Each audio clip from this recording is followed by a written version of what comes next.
11, 10. We have ignition sequence start. The engines are on. 4, 3, 2, 1, 0.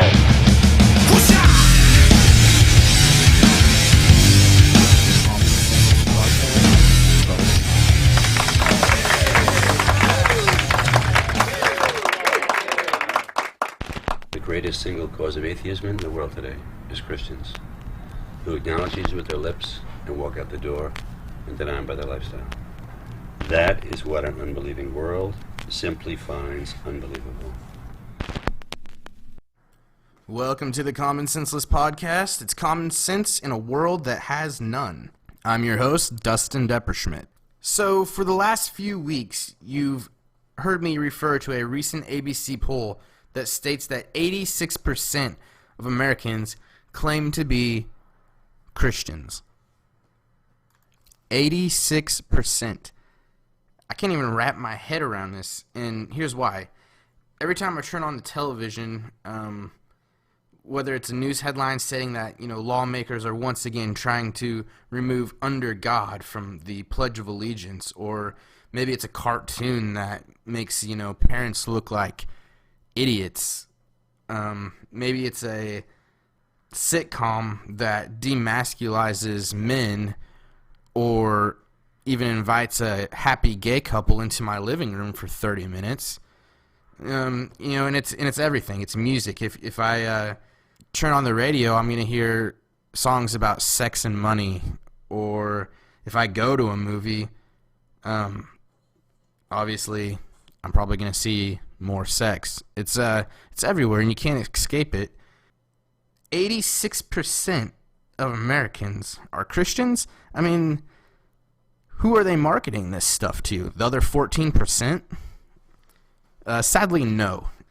We accept this garbage into our homes, and then we even make excuses for it by saying, there are no good alternatives. There's no good Christian movies. Which I will say that Christian movies are getting better, but they're still not Die Hard quality. I mean, you don't have good Christian-based sitcoms on TV. There's not a good, late-night Christian show. And don't even get me started on Christian music and Christian talk radio. We sit by silently, and we let them take God out of everything. After all, what can we do? We can't change it. We watch calmly as family units are destroyed, and we look on helplessly as our children are indoctrinated to think that their parents are idiots. Why is this? Here's another stat that might be equally as hard for you to wrap your head around, and that's this. According to a recent Heathland WordPress Institute poll, only 10% of all Christians have ever read the entire Bible.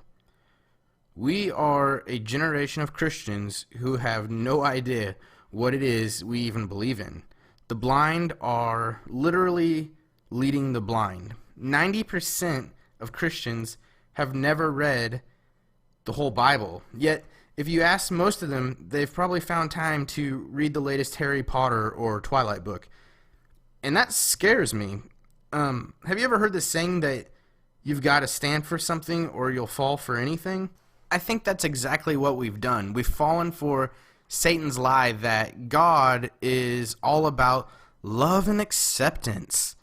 Let me be very clear. We are called to love everyone, but we are called to hate the sin, not accept it. You see, God is not all about love. He is love, and there is a difference. And if you don't believe me, you've got to read your Bible, because in 1 Samuel 15:3, God says, "Now go and attack the Amalekites and totally destroy everything that belongs to them. Do not spare them. Put them to death, men and women, child and infant, cattle and sheep, camel and donkey." That doesn't really sound like love, does it? I mean, at least not the way that we've come to think of love. And the point I'm trying to make is this. God doesn't want us to be pushovers on every topic and never speak up. I don't believe God's a bully, but I do think he calls us to stand up against evil. I think that we can all agree that Jesus is the ultimate example of what a Christian should be like.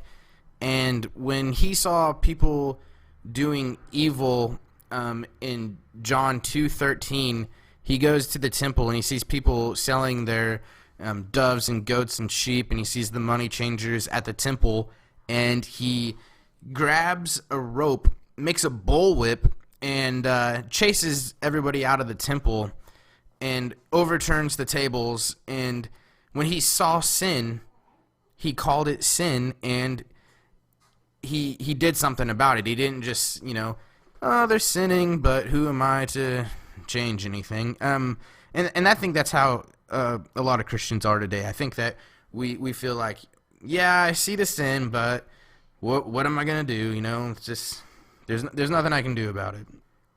So when Jesus was here and he saw sin, he grabbed a bullwhip and chased everybody out of the temple. I think it's time for us to grab the bullwhip, per se, and start fighting back a little bit. I'm not saying physically fight back. I think the way that we fight back is, first of all, we've got to read our Bibles. I mean, if only 10% of Christians have read their Bible, that means 90% of us have never read the Bible. I mean, God gave us his living, breathing word, and the best way we could fight back and become, a force, 86% is an overwhelming majority. We could change a lot of things. If 86% of people didn't go to a movie because of the, whatever it might be, foul language or sexual references or scenes or whatever it might be, 86% of the population doesn't go to a movie, guess what? That movie fails. And it sends a pretty strong message that, hey, that's not the kind of movie we want to see. And that goes the same for TV and music and everything. If 86% of the people decide that we're going to pull out the bullwhip and fight back, you're going to see some pretty amazing results. Now, we're never going to see 86% of the people do that unless we start educating ourselves. And the only way to do that is to read our Bibles.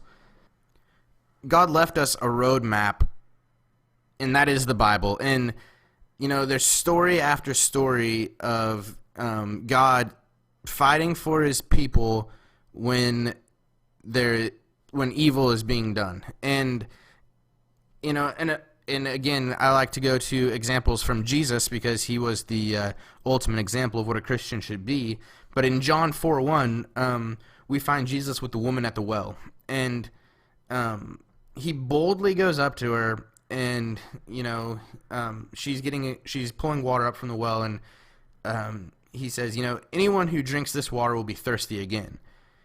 Notice that he wasn't afraid to see if she would be offended if he starts talking to her about himself.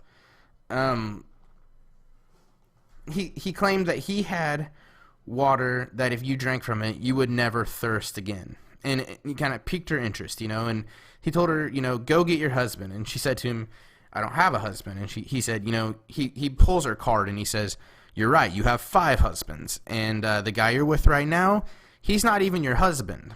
And, she was kind of amazed, and she's like, obviously you're a prophet. And he's like, look, I forgive you of your sins. And but notice, he calls her sin a sin. He calls her out. He brings her in with, hey, let me tell you about me. 2, he calls out her sin, tells her it's wrong. He doesn't accept the sin. 3, he offers restoration. And I think that is how we should be as Christians. And that's not going to be easy. I'm no exception, God's been really working on me in this area for a while now. When I first got married, my wife asked me, some of the TV shows you watch, do those honor God, and should we watch them?